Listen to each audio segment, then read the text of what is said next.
Baik, selamat pagi kepada Bapak Ibu para rekan-rekan sekalian di Philip Securities Indonesia. Selamat datang di Philip Morning Market Call pada hari ini, hari Senin tanggal 5 Mei 2014 bersama saya Milka. Kita akan langsung mulai ke pembahasan IHSG pada hari Jumat lalu, di mana IHSG ditutup turun tipis 0,03% ke level 4.839 dengan year to date-nya 11,82% dan weekly minus 1,07% dengan PI 23 kali dan PBV 2,5 kali.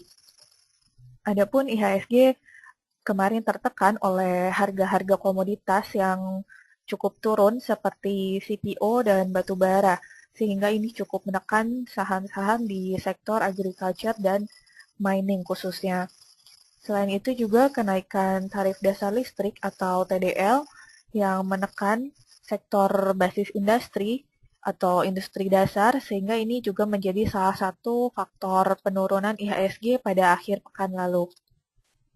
Sementara dari pasar US, Dow Jones ditutup turun 0,28% ke level 16.513 dengan S&P 500 ditutup turun juga 0,13% ke level 1.881 dan Nasdaq ditutup turun tipis 0,09% ke level 4.124. Dari pasar US, ini kekhawatiran akibat konflik Ukraina cukup menekan pergerakan indeks-indeks di US pada hari Jumat kemarin. Selain itu juga laporan data pekerjaan yang dirilis lebih baik dari ekspektasi, di mana US merilis 288.000 pekerjaan pada bulan April, dan ini merupakan peningkatan yang terbesar selama 2 tahun terakhir. Selain itu juga data pengangguran ini turun ke level 6,3%. Ini merupakan yang terendah sejak bulan September 2008. Hasil ini cukup mengejutkan pasar dan membatasi pergerakan indeks sehingga tidak jatuh terlalu dalam. Dari bursa Asia, Nikkei juga dari bursa Asia ini ditutup mix, di mana Nikkei ditutup turun 0,19% ke level 14.458, maaf, dan Hang Seng ditutup naik tipis 0,57% ke level 22.261. Adapun dari pasar Asia, investor lebih mempertimbangkan laporan keuangan kuartal 1 dari perusahaan-perusahaan sebelum dirilis data US non-farm payroll kemarin. Sementara dari pasar Hong Kong, pasar Hong Kong ditutup cukup positif, didorong oleh saham-saham kasino dan teknologi yang mulai rebound menjelang akhir pekan lalu. Baik, selanjutnya kita akan berlanjut ke indikasi IHSG pada hari ini, di mana kami memprediksi bahwa IHSG hari ini akan bergerak bearish atau melemah dengan support resisten dengan di level 4.821 dan 4.868. Adapun sentimen negatif dari pasar global ini diprediksi akan cukup menekan IHSG pada hari ini. Selain itu juga kekhawatiran akan berlanjutnya konflik di Ukraina ini diprediksi dapat menekan pergerakan IHSG juga pada hari ini. Baik, selanjutnya kita akan berlanjut untuk technical analysis, di mana kami merekomendasikan 2 saham yang dapat diperhatikan untuk hari ini. Yang pertama ada Astra International atau ASI, ini dari sektor aneka industri yang kemarin ditutup tidak berubah atau unchanged. Ini di level 7.425. Untuk tren jangka panjang, ASI adalah bullish. Dan di sini kita bisa lihat salah satu indikasi yaitu ada divergence, di mana ini menunjukkan higher low dan lower low, sehingga ini menjadi salah satu indikasi akan terjadinya bullish trend. Saat ini ada peluang untuk buy on weakness, ya di mana stokastik ini sudah mulai bergerak dari oversold yaitu di bawah 20%. Kami merekomendasikan buy jika harga berhasil ditutup di atas EMA 50 atau yang berwarna hijau di sini. Untuk target price short term di level 8.000 dengan target price berikutnya bila MACD dead cross ini bisa exit jika MACD line yang berwarna biru di sini memotok signal line ke arah bawah. Untuk stop loss-nya di level 7.350 dengan support resisten masing-masing di level 7.150 dan 7.975. Baik, untuk saham berikutnya yang dapat diperhatikan hari ini ada Agung Podomoro Land atau APLN yang kemarin berhasil ditutup naik 3% ke level 271. Untuk APLN, ini tren jangka panjangnya adalah bullish dan harga kemarin berhasil ditutup di atas EMA 20, yaitu yang berwarna merah. Kemudian harga juga kemarin gagal untuk ditutup di bawah EMA 100.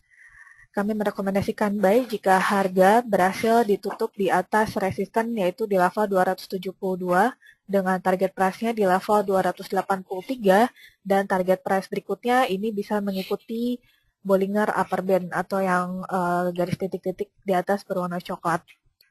Untuk stop loss-nya di level swing low yaitu di level 260 dengan support resisten masing-masing di level 250 dan 272.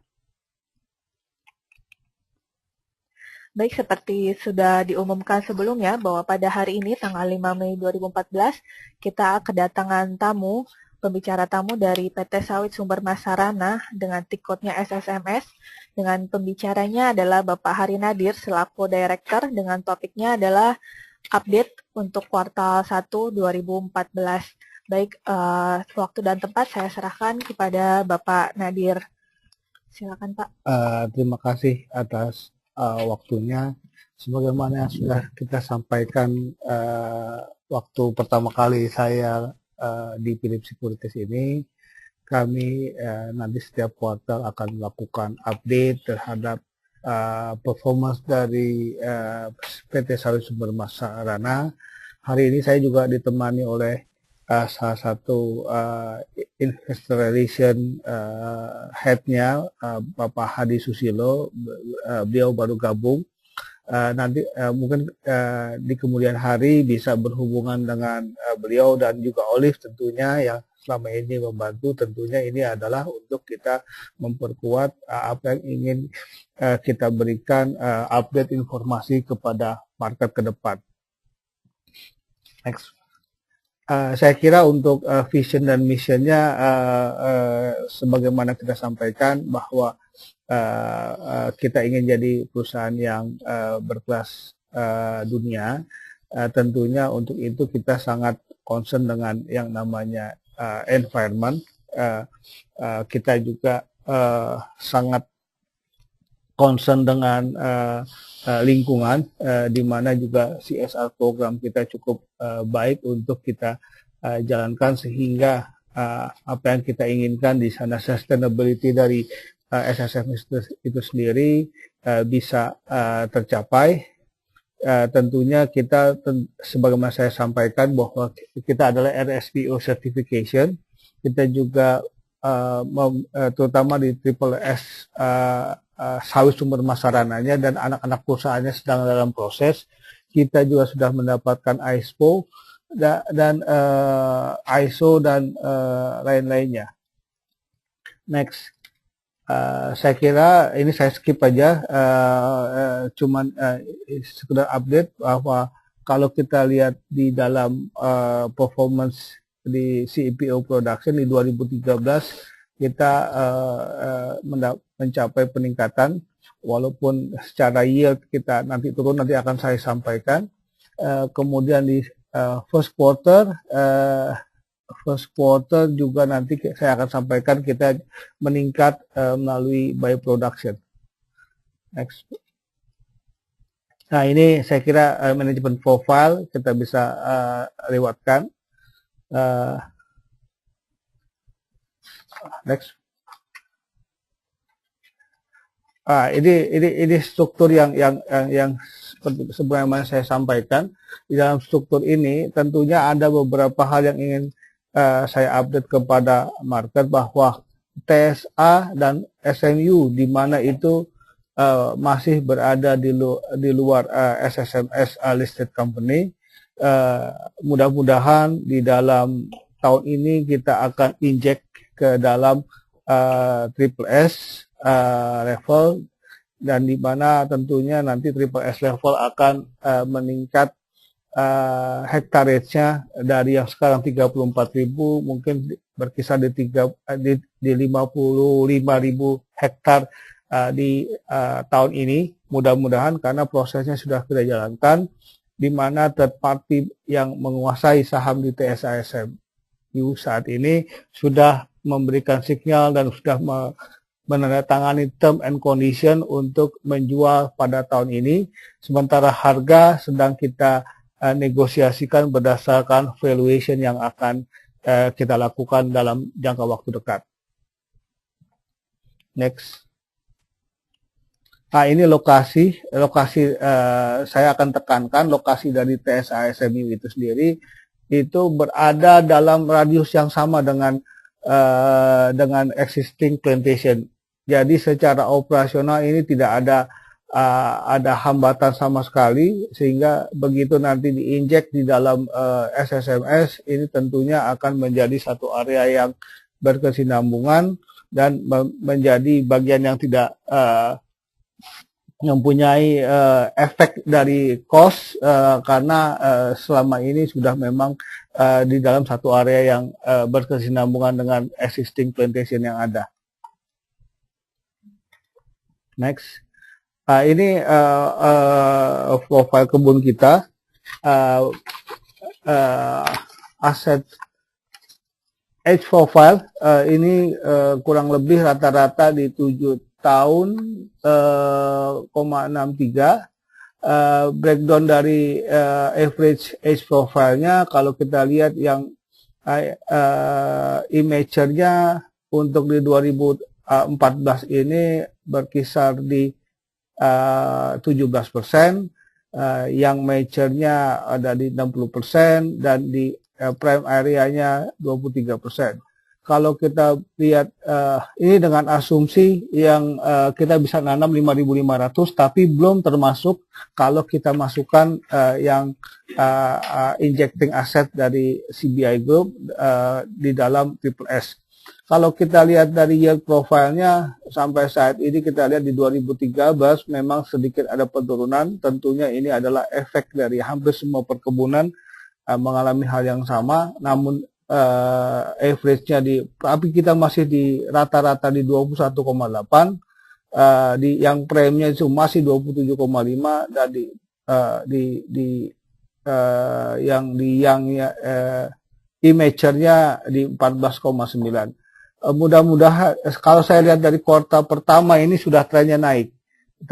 Nanti saya sampaikan di dalam presentasi produksi itu sendiri. Next.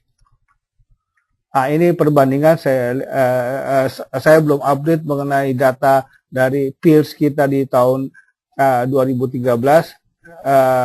Mudah-mudahan nanti akan diupdate segera. Dari sisi yield memang terjadi penurunan sedikit dibandingin dengan tahun lalu. Tentunya itu hampir saya yakin semua perkebunan turun di dalam performance-nya, di dalam yield-nya. Kita juga ikut turun, tetapi impact-nya tidak besar. Yang kena terutama di level prime plantation, sementara kita masih banyak yang prime, sehingga efeknya tidak besar, hanya 0,6%. Sementara oil extraction rate-nya kita stable, sehingga kalau kita dapatkan oil yield-nya per hektar kita meningkat dibandingkan dengan tahun lalu, ya. Ini tentunya juga ditunjang dengan adanya purchase dari pihak ketiga dan efisiensi dari oil extraction, sehingga kita bisa memperbaiki CPO yield-nya per ton. Ya. Next. Nah, ini kalau kita lihat bandingkan antara FFI production first quarter 2013 dengan first quarter 2014, kita mengalami peningkatan kurang lebih 15%, ya. FFI purchase itu juga meningkat 10%. Tentunya ini berkaitan dengan seasonal, di mana sebagaimana diketahui tren dari CPO production the first quarter ini adalah yang paling rendah untuk di dalam produksinya, sehingga kita harus beli dari luar. FFI prosesnya kurang lebih increase 10%. Mill capacity-nya, utilization rate-nya berkisar di antara 72%. Saya kira cukup baik dibandingin dengan tahun lalu yang kita hanya mencapai 66%. CPO production tahun ini meningkat 10%, ya. PK production mengalami penurunan. Ini lebih kepada strategi dari SSMS. Kita lihat dari market price-nya. Bila market price dari CPO PK lebih baik dari CPKO, kita proses kita jual PK. Tapi kalau CPKO harganya lebih baik, kita proses CPKO, karena kita punya facility CPKO 150 ton per day, ya. Yieldnya ini juga dari 5,6 meningkat menjadi 6,64. Oil extraction rate tentunya sedikit ada decrease karena kita juga membeli banyak buah-buah yang muda yang baru masuk di dalam young frame. Kemudian CPK extraction rate cukup stabil, dan average selling price kalau kita perhatikan ini di rupiah, ya. Ini rupiah 6.800, dan di tahun kuartal 1 ini 8.800. Kalau kita lihat dari in term of rupiah memang meningkat.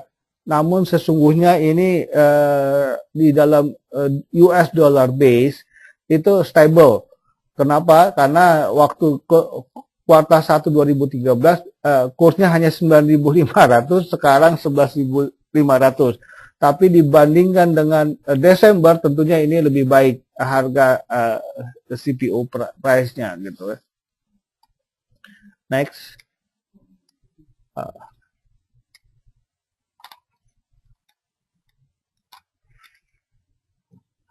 Ini cost performance and leverage, ya. Kak, mau satu. Oke. Cash cost. Jadi kalau kita bicara cash cost per ton CPO, kita masih bisa memaintain level cost dari SSMS di bawah $250. Kalau kita lihat di first quarter memang tadi 188 US dollar, kenapa sementara di sekarang 217. Bila kita lihat di perbandingan fertilizer masih stabil, yang paling meningkat adalah labor cost. Kenapa? Karena masuknya kebun-kebun yang sudah menjadi berproduksi, tentunya harus kita tambah labornya. Itu juga dicerminkan dari harvesting cost kita yang meningkat. Ya. Kalau dilihat dari komposisinya, itu tentunya kita lihat bahwa komposisi dari cost performance kita yang paling meningkat tentunya di labor cost, dan yang lainnya cukup stabil. Tentunya ini akibat dari juga adanya kenaikan labor cost di tahun 2014 yang in place rata-rata kurang lebih 11% untuk sektor non-sektor di Kalimantan Tengah.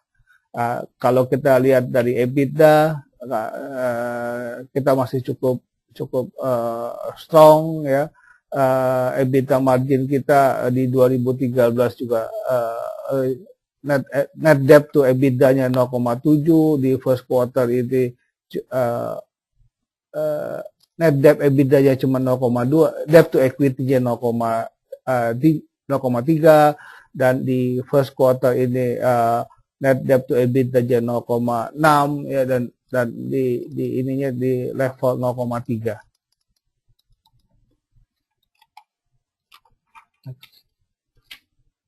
Ini menyangkut rencana planting schedule. Tentunya kita tetap akan berusaha menanam di tahun ini dengan 5.500 sampai 5.500 hektar tahun ini.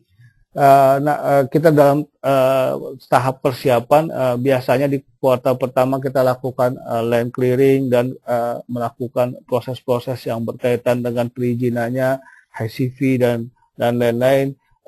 Tentunya sebagaimana diketahui bahwa proses untuk penanaman baru saat ini tidak mudah, jauh lebih sulit dibandingkan dengan tahun-tahun sebelumnya. Challenge-nya cukup besar gitu kan. Oleh karena itu kalau kita lihat juga di pitch kita, penanaman baru memang itu adalah yang terbaik, namun tidak mudah kita untuk mencapai target-target yang kita inginkan. Namun demikian kita akan tetap berusaha growth ya, 5.500 sampai 5.500. Kenapa? Karena lahannya sudah tersedia, tinggal ada proses-prosesnya harus kita jalani. Kemudian sebelumnya, kalau kita lihat juga, kalau nanti kita inject aset dari TSA SMU ya, kalau menurut saya ini sudah agak firm karena signing dengan third party partner di CBI level sudah kita dapatkan. Kita cuma come out sama valuation, kita akan ikuti capital market regulation. Kalau kita lihat SSMS ke depan, profilnya dari 34.000 planted dan 41.000 land bank, kita akan inject 18.000 planted area dengan average profile, age profile di 5 tahun. Kemudian sehingga total hektares ke depan tahun ini mudah-mudahan kita bisa lakukan 52.000 planted dan land banknya 50.000, sehingga total land yang kita kuasai itu kurang lebih 100.000 hektar dengan age profile yang akan terdilusi tentunya dengan tambahan yang planted area berkisar di antara 5,5 sampai 6 tahun ya, average age profile ke depan di tahun ini. Tentunya efek dari injecting ini tidak akan dinikmati hampir pada tahun ini, tapi tahun 2015 begitu mereka akan mencapai produksi yang sebagaimana kita capai di existing SSMS, tentunya ini akan berdampak cukup signifikan di tahun 2015. Next. Nah, ini revenue. Revenue kalau kita lihat walaupun kelihatan average selling price-nya in term of rupiah naik, tapi secara dolar dibandingin dengan tahun lalu memang average-nya tahun ini naik, tapi in term of dollar juga ada pelemahan dolar gitu, sehingga on average sebetulnya in dollar harganya stagnan. Kemudian kalau kita lihat revenue-nya, sehingga di first quarter ini meningkat kurang lebih tadi 20%, ya, 20% dari sisi revenue. Ini mostly diambil dari produksi, jadinya diambil dari volume produksi. Operating income juga kita bisa maintain di level 48%. Terus net income juga kita bisa maintain antara 34 dan 37%, dan EBITDA juga saat ini cukup, menurut saya adalah yang terbaik lah. Kalau kita lihat kita bisa mencapai 60% Mudah-mudahan kalau dengan tren harga seperti ini, misalnya 2.800 average, saya yakin target kita mencapai 708 miliar net income itu dengan mudah lah ya, gitu kan. Karena asumsi waktu itu kita pakai di harga 700-an atau 2.550 ringgit Malaysia. Kami yakin kita bisa mencapai net income di 75 sampai 80 juta dolar kalau dengan asumsi harga yang relatif stabil di saat inilah. Saya kira itu. Dan kemudian juga EBITDA saya pikir juga kita bisa mencapai 120 sampai 125, kita lihat nanti hasil akhirnya dengan adanya kenaikan harga dan juga mungkin tadi net income-nya tentunya akan tadi seperti yang saya sampaikan antara 75 sampai 80 juta dolar bisa kita capai. Saya kira itu yang dapat saya sampaikan hari ini. Kalau bila ada yang ingin ditanyakan, kita bisa buka question and answer. Baik, untuk selanjutnya kita membuka sesi tanya jawab untuk Bapak Ibu yang ingin bertanya. Silakan pertanyaan bisa diketik di kolom question.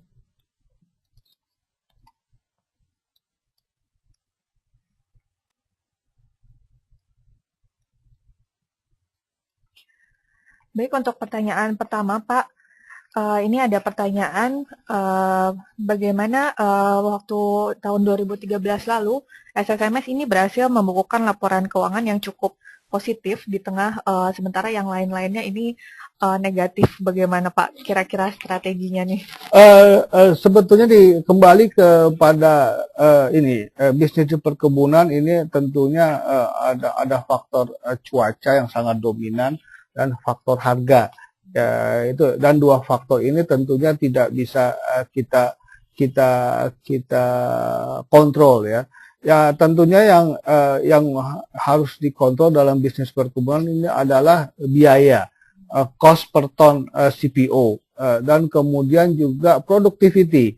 Nah kalau kita lihat kemarin tahun lalu kita memang di average di 7 tahun yang terkena impact dari perkebunan di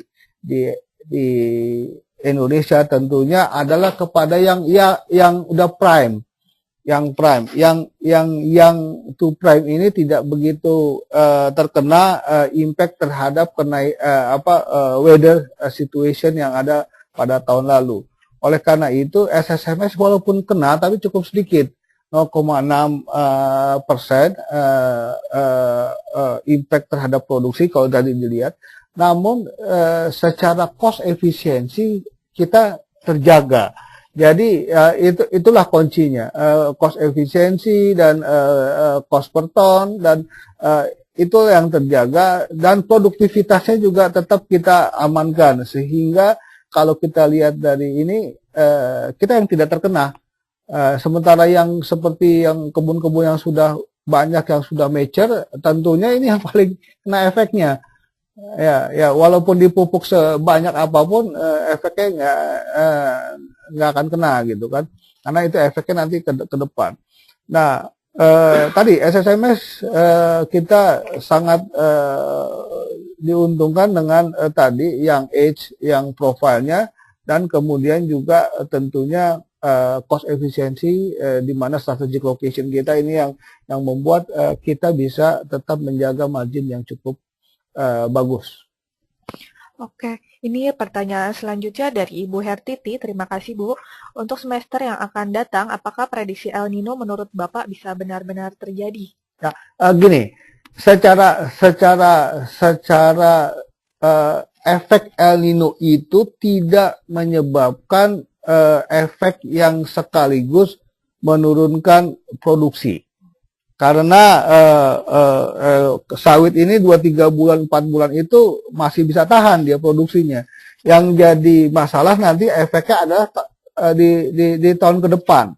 Di tahun ke depan. Nah, efek psikologinya itu kena serentak. Jadi memang orang merasa harus ekspektasinya harus beli karena produksi akan turun gitu kan. Sehingga mereka akan melakukan pembelian yang cukup besar sehingga harga naik. Saya pikir sih bagus gitu kan. Karena tentunya ini karena game di dalam di kebun ini adalah efeknya tidak langsung, tetapi psikologis efeknya sudah terjadi karena harganya ini merupakan harga komoditi. Jadi saya pikir kalau in term of produksi nggak langsung terkena impact, namun in term of price pasti karena ekspektasi orang udah psikologinya pasti akan mengatakan bahwa produksi akan turun dan itu so pasti gitu saya kira. Gitu. Nah, untuk selanjutnya ini ada pertanyaan terkait kuartal 1 nih Pak. Ya. Sepanjang kuartal 1 ini SSMS sudah menggunakan belanja modal berapa banyak dan untuk apa? Mostly sih semua untuk persiapan ini. Persiapan pembangunan new development. Ya kan, itu hampir semuanya kurang lebih belum banyak ya, ada berapa persen? Liv, CAPEX-nya berapa persen, Liv? Yang kita udah keluarkan spending, mungkin kita keluarkan udah ada 2 ya, tahun ini 60%, mungkin di kuartal pertama ini masih sangat minim ya, paling kalau mau saya sih paling 3 sampai 4 juta dolar lah. Itu untuk persiapan bibit, untuk persiapan yang berkaitan dengan land clearing, kita penunjukan kontraktor, terus juga kita melakukan assessment terhadap assessment terhadap kelayakan dari lahan yang kita tanam sesuai dengan regulasi supaya kita tidak kita follow the ISPO dan RSPO certification. Saya kira itu. Oke, selanjutnya ini ada pertanyaan juga, rencana bagi dividen dalam 5 tahun ke depan apakah tetap stabil di 30%? Oh iya. Kalau gini, kalau saya lihat ya, policy 30% itu is our policy. Kenapa 30% itu? Kita lihat dengan asumsi price-nya stable lah, ya. Kalau biasanya kalau kita dapat benefit dari harga yang extraordinary dalam 1 tahun, kita bisa mengusulkan lebih dari itu. Karena kan kenapa level 30% kita maintain, karena kita ada 50.000. Kalau kita lihat nanti menjadi konsolidasi jadi 100.000, kita harus kejar 50.000. 50.000 itu dengan new planting itu cukup besar ininya, CAPEX-nya dan memerlukan ausdauer juga gitu kan. Karena kalau 50.000 kita tanam ini nggak otomatis dapat produksi. Itulah kelemahan istilahnya tantangan kalau kita bangun dari baru, hasilnya cukup memuaskan, tapi 5 tahun yang akan datang. Nah, 5 tahun itu kita akan stres cash yang luar biasa. Makanya kita coba maintain di 30%. Namun demikian tidak menutup kemungkinan misalnya harga di 900. Pemegang saham mengusulkan 40%, fine gitu. Dan itu bagi kita kalau menurut saya sih bagus-bagus aja. Karena kalau kita dapat upside harga melebihi dari ekspektasi kita, ya tentu kita harus bagi kepada pemegang saham lah. Nah, itu is normal. 30% ini adalah average karena kita memperhitungkan tadi new development $50.000 dengan asumsi harga yang stabil misalnya di 800, 750 gitu kan. Itu kan cukup kritikal bagi kita. Namun kalau harganya nanti 1.000 atau ya silakan. Ya kita terbuka untuk diusulkan kenaikan dividen ke depan polisinya. Seperti itu saya kira. Baik, untuk selanjutnya untuk menurut Bapak sendiri nih harga CPO untuk tahun ini dan tahun depan bagaimana Pak? Kalau itu pertanyaan yang paling sulit dijawab. Nah, tapi itu ada pertanyaan yang common gitu. Saya bukan ini, cuman melihat dari prediksi aja. Prediksi saya lihat sih kalau dengan El Nino ini naik ya, El Nino ini terjadi segala macam, harga pasti naik. Kemudian tahun depan juga seperti itu. Saya lihat efeknya karena kan tahun depan, efek produksinya yang kena itu tahun depan. Dan kedua, kalau menurut saya, in term of volume di Indonesia ini ya, ini nggak akan meningkat tajam produksi Indonesia, sehingga shortage karena biodiesel dan segala macam dengan segala tambahannya itu menjadi amunisi tambahan untuk harga yang cukup akan meningkat. Kemudian juga ketiga, banyaknya plasma kebun kita ini banyak kebun-kebun ini di mana produksinya nggak akan naik karena mereka udah mulai replanting yang tanam tahun 91 sampai 95 yang kebun-kebun plasma itu udah harus replanting. Produksi pasti turun. Saya sih prediksi harga tuh kalau kita bisa 850 sampai 1000 itu udah bagus lah bagi industri. Kita kalau 1250 juga di atas 1200 memang pernah terjadi sehingga jadi orang jadi benchmark gitu kan, pernah terjadi karena benefitnya itu nggak ke perusahaan, benefitnya kepada government ya. Saya lihat sih kemungkinan seperti itu terjadi kalau misalnya biodiesel jalan segala macam, tapi benefitnya nanti kalau di 1250 itu nggak di company. Kalau saya sebagai pelaku antara range sampai 850 ke 1000 itu bisa mungkin terjadi dengan adanya asumsi tadi efek dari El Nino, terus kemudian produksi Indonesia yang stagnan dan juga adanya biodiesel yang akan coming in. Walaupun itu secara pribadi saya bilang nggak bagus kita bakar ini makanan gitu kan yang gimana populasi kita cukup meningkat. Tapi untuk menjaga stabilitas harga saya pikir itu bagus di jangka pendek. Saya kira itu. Ya. Oke, tadi tersangkut yang masalah biodiesel itu Pak. Ya. Sudah sampai mana nih persiapannya, kan katanya mau memasok ke Pertamina ya? Jadi gini, kita ingin ke biodiesel tetapi tidak kita lakukan di level triple S level. Kenapa? Karena ini industri downstream, ya. Triple S listed company-nya kita akan fokus di upstream. Untuk kita masuk ke biodiesel dan segala macam, ini adalah dalam rangka kita rangkaian supaya absorb dari produksi CPO-nya bisa terjaga. Oleh karena itu untuk SSMS kita hanya nanti kan kalaupun kita invest di sana hanya limited 20% supaya kita punya fleksibilitas jual tadi nah sementara 80% excess dari ownership-nya kita akan serahkan kepada parent-nya, di mana parent juga akan membentuk holding downstream yang di kemudian hari mungkin dilistingkan. Tapi intinya kita tidak mau mendrag on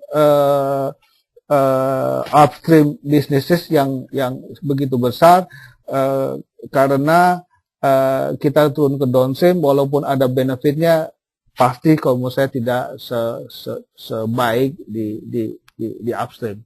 Saya pikir itu yang jadi kita akan masuk tetapi cuma limited 20% untuk punya akses saja lah, kita tahu processing, kita jual atau kita proses, kita lihat harga.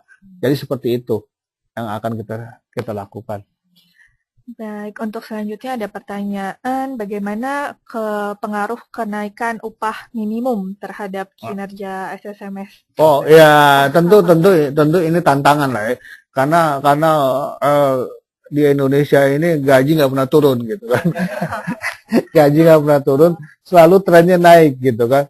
Kalau misalnya di level antara 10 sampai 12% itu masih bisa kita lakukan coverage-nya dengan lakukan efisiensi dan produktivitas, karena kuncinya adalah di produktivitas. Tentunya tantangan di bisnis kebun ini tadi saya juga sampaikan, gajinya akan terus naik ke depan.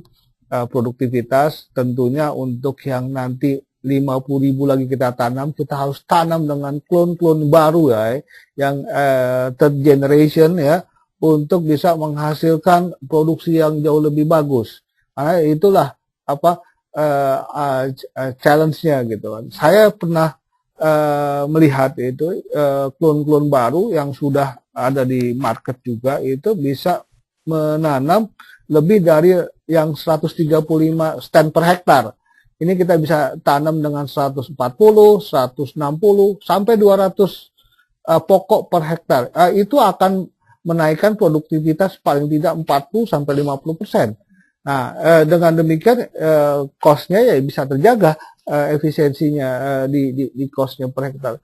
Kalau menurut saya itulah tantangan. 50.000 ke depan harusnya kita akan tanam dengan klon-klon yang bagus, klon-klon yang third generation untuk kita menghasilkan produktivitas. Sementara untuk efisiensi, saya pikir kita tidak bisa kebun ini nggak akan bisa bekerja tanpa orang. Karena kita nggak mungkin memekanisasi ini 100%. Kalaupun ada mekanisasi sedikit-sedikit, is okay gitu. Paling efeknya 10-15%. Tidak bisa kita bisa mengakukan 50% efek 50% mekanisasi tanpa orang, susah. Karena ini bukan di situ bisnisnya gitu. Saya pikir itu. Jawaban saya nggak ada lain adalah lawannya produktivitas dan cost efisiensi. Oke, untuk PK dan CPKO tadi Pak dibahas kan untuk kuartal 1 PK dan CPKO. Ini harganya sepertinya kuartal 1 cukup baik ya, sampai SSMS memproduksi hingga naik 50%. Nah, bagaimana nih kuartal 2 kira-kira? Ya, kalau CPKO kalau menurut saya PK ini cuma 5% dari produksi ini OIR ya gitu kan. Tidak terlalu signifikan untuk impact-nya. Namun demikian juga artinya sebagai byproduct dia cukup bisa memberikan kontribusi. Ke depan kalau menurut saya kalau industri oleochemical itu maju, CPKO itu akan mahal. Karena CPKO itu pernah $2.000 loh harganya per ton. Jadi artinya untuk industri oleochemical ya. Kalau industri oleochemicalnya itu maju di Indonesia ke depan, saya pikir untuk fatty alcohol itu dari kernel oil gitu kan, itu bisa meningkatkan, itu juga merupakan nanti jadi salah satu sumber revenue yang baik gitu ya.